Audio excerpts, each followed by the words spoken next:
Hello बच्चों, चलिए प्रश्न को पढ़ते हैं और समझते हैं। प्रत्येक फलन का x के सापेक्ष अवकलन कीजिए।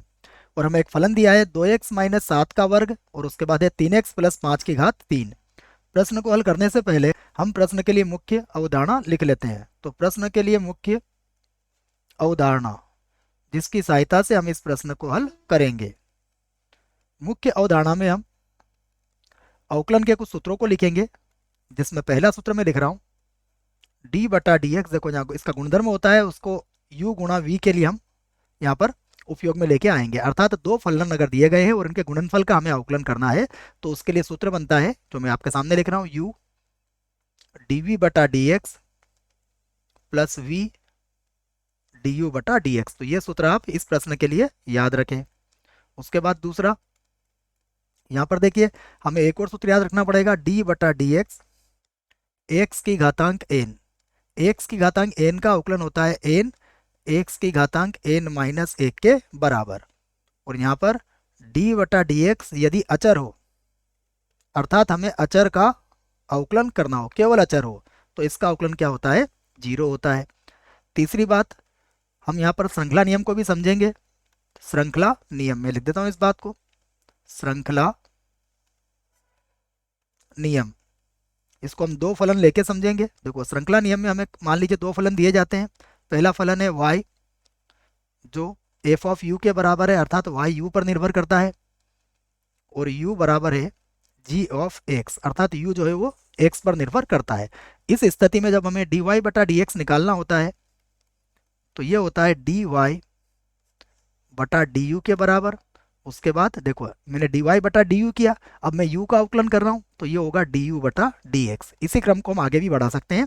तो यहाँ पर इस बात को याद रखिएगा कि देखिए y का अवकलन मैंने u के सापेक्ष किया और u का सापेक्ष मैंने u को फिर मैंने x के सापेक्ष अवकलन किया है। इस आधार पर हम इस प्रश्न को अब हल करेंगे। सबसे पहले हम इस प्रश्न को y के बराबर मानेंगे और फिर इसको हल करेंगे। तो माना हमारा प्रश्न y के बराबर है, तो y बराबर होगा, देखो पहले कोष्टक में कितना है, 2x माइनस 7 का वर्ग, तो ये हो जाएगा 2x माइनस 7 और पूरे का वर्ग। दूसरे कोष्टक में क्या है, 3x प्लस 5, तो 3x प्लस 5 और इसकी घातांक कितनी है, 3। सबसे पहले हम इसके दोनों पक्षों का अवकलन कर देते हैं। तो मैं लिख देता हूं दोनों पक्षों का, दोनों पक्षों का x के सापेक्ष सापेक्ष अवकलन करने पर, अवकलन करने पर, ये पूरी बात मैंने यहाँ पर लिख दी है। अब यहाँ पर गुणा का सूत्र लगेगा, तो यहाँ से लिख देता हूं मैं इसको, डी वाई बटा डी एक्स बराबर 2x माइनस 7 पूरे का वर्ग होगा। उसके बाद d बटा डी एक्स ये होगा 3x प्लस 5 और इसकी घातांक हो जाएगी 3, प्लस ये देखो 3x प्लस 5 इसकी घातांक 3, और अब अवकलन होगा, अर्थात d बटा डी एक्स ये हो जाएगा 2x माइनस 7 और पूरे की घातांक होगी 2। अब हम इनका अवकलन कर लेते हैं, तो ये होगा 2x माइनस 7। अब देखिए जब हम इसका अवकलन करेंगे तो 3x प्लस 5 को कुछ समय के लिए कितना मान लेंगे, x मान लेंगे, अर्थात आप इसको u समझ सकते हो। तो ये u की घातांक 3 हो जाएगा, जैसा कि हमने यहाँ समझाया। देखो dy बटा du और u का वापस से हमें x के सापेक्ष करना है। तो ये समझिएगा आप कि अगर ये u की घातांक 3 होता तो ये 3 u की घात 2 बन जाता। अर्थ ये हुआ कि देखिए ये इसका अवकलन होगा 3, उसके बाद 3x प्लस 5 और 3 में से 1 जाएगा तो इसकी घातांक 2 बचेगी। अब 3x प्लस 5 का हमें पुनः अवकलन करना पड़ेगा, अर्थात d बटा डी एक्स अब हो जाएगा 3x प्लस 5। इसको समझना है आपको। उसके बाद देखिए अब प्लस लगा हुआ है, यहाँ पर फिर लिखूंगा मैं 3x प्लस 5 और इसकी घातांक कितनी होगी, 3।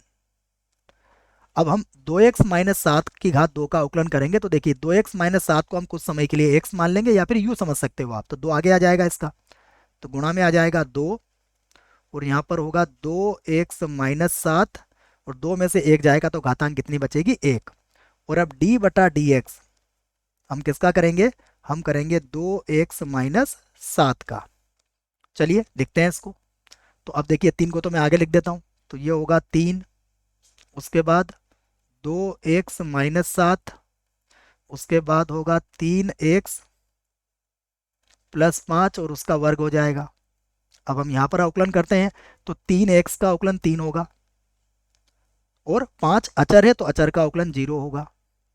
उसके बाद फिर से प्लस 2 को मैं आगे लिख लेता हूँ, यहाँ पर होगा 3x+5 और उसकी घातांक 3, उसके बाद होगा 2x और -7। फिर देखिए 2x-7 का अवकलन करेंगे तो 2x का अवकलन तो 2 हो जाएगा, क्योंकि x का 1 और 7 -7 है, इसका अवकलन हो जाएगा 0। तो अब हम इस हमारा अवकलन तो हो चुका है, अब हम इसका उत्तर दे सकते हैं। तो देखिए उत्तर देने के लिए हम कुछ कॉमन निकल रहा है उसे हम कॉमन ले लेते हैं। यहाँ पर अगर आप देखोगे तो मैं 2x-7, यहाँ भी देखो 2x-7 है, तो 2x-7 का वर्ग था ना बच्चों, यहाँ पर ये वर्ग था, ठीक है ना, 2x-7 का यहाँ वर्ग था, ध्यान रखें आप, तो यहाँ पर भी वर्ग ही होगा। तो हम क्या करेंगे 2x-7 का को और उसके बाद 3x+5 का वर्ग, ये दो चीजें यहाँ से कॉमन ले रहा हूँ मैं, है ना। इस बराबर को मैं एक बराबर को यहाँ से हटा देता हूँ, थोड़ी जगह कम पड़ रही है, ये लीजिए। तो अब जैसा मैंने कहा कि यहाँ से 2x-7 और उसके बाद 3x+5 और इसका वर्ग, हम ये दो चीज़ों को यहाँ से कॉमन ले लेंगे। तो देखिएगा हम यहाँ पर कितना बचेगा। यहाँ पर अगर आप ध्यान से देखोगे तो यहाँ पर 3 × 3 ये तो हो जाएगा 9 और उसके बाद 2x-7 बचेगा, यहाँ पर बचेगा 2x और -7 बचेगा। यहाँ पर देखिएगा 2 का 2 से गुणा करेंगे तो आएगा 4, 2x-7 और 3x+5 की घातांक 2 कॉमन निकल चुका है, तो यहाँ पर बचेगा 3x और प्लस का हो जाएगा यहाँ पर 5। इसको आगे हल कर लेते हैं, तो मैं लिखता हूँ इसको बराबर, ये dy/dx के बराबर है, dy/dx बराबर, देखो क्या क्या था, 2x-7, तो यहाँ लिख दिया मैंने 2x-7, उसके बाद कितना है 3x+5, तो ये लिख दिया मैंने 3x+5 और उसकी घातांक है 2। और अब हम क्या करेंगे, इसको हल कर लेते हैं। तो 9 का गुणा करेंगे तो ये 18x और 9 का बड़ा 7 बार बोलेंगे तो 63, तो 18x - 63 हो जाएगा। तो 18x और माइनस का हो गया 63, इसको भी हल कर लेते हैं। यहाँ 4 से गुणा करेंगे तो ये हो जाएगा 12x और 4 का बड़ा 5 बार बोलेंगे तो 20 हो जाएगा। तो 12x + 20, इसको लिख लेते हैं, प्लस का होगा 12x और प्लस का हो जाएगा यहाँ पर 20। तो अब हमारा उत्तर आ चुका है, देखिए 2x - 7, उसके बाद होगा 3x + 5 और उसकी घातांक 2 है। यहाँ पर देखते हैं 18x और 12x, ये हो जाएगा 30x, तो यहाँ पर लिख दिया मैंने 30x और उसके बाद इसको घटा लेंगे, घटाएंगे तो देखो क्या बचेगा, -43 यहाँ पर हमें मिल जाएगा। और यही हमारे प्रश्न का उत्तर होगा। आशा करता हूँ आपको इस प्रश्न का उत्तर समझ में आया होगा। धन्यवाद।